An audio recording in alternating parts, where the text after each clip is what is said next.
Today's philosophizing in the dark with Chico. I got a busy morning.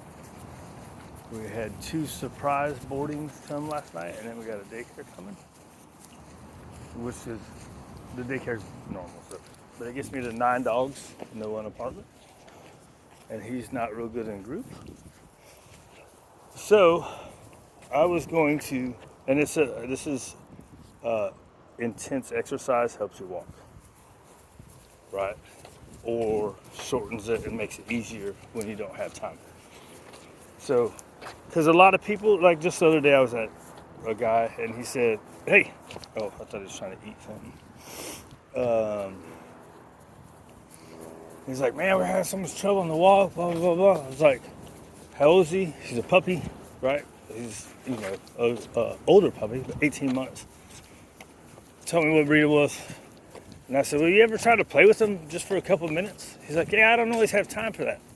I'm like, well, think about this. If you're going to take him on a 30-minute walk, right? Or say you only have time for a 20-minute walk.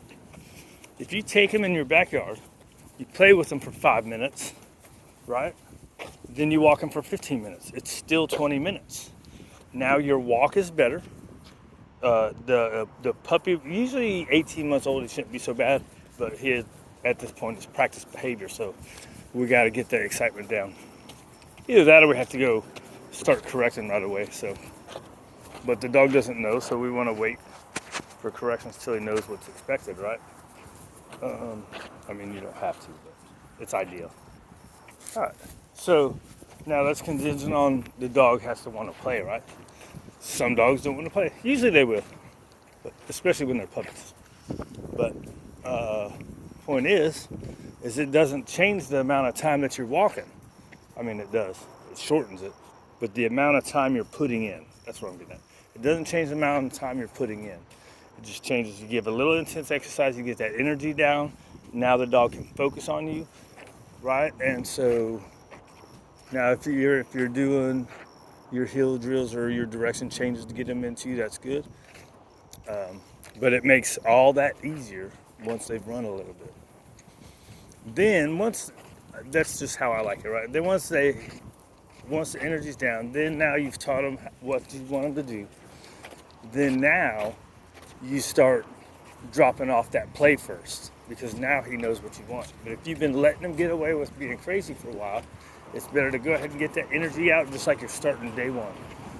Let him play. Teach how you want him to walk. It's not natural to him.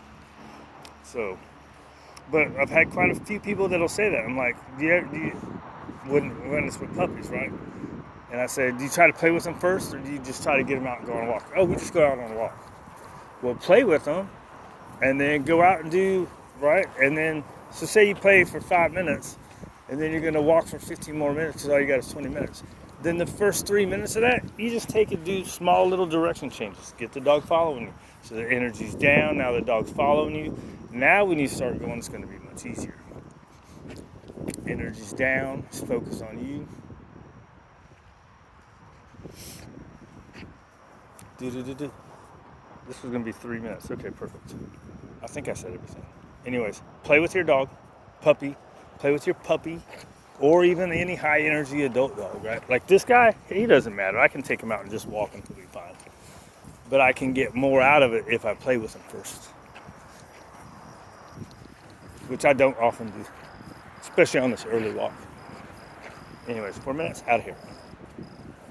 Play with your dog. Teach your dog what you want. Try to avoid corrections, but don't be afraid to correct the dog once he knows what's expected of him. It's not a big deal, unless you're being a butthead. And if you're being a butthead, you're just a butthead. So there.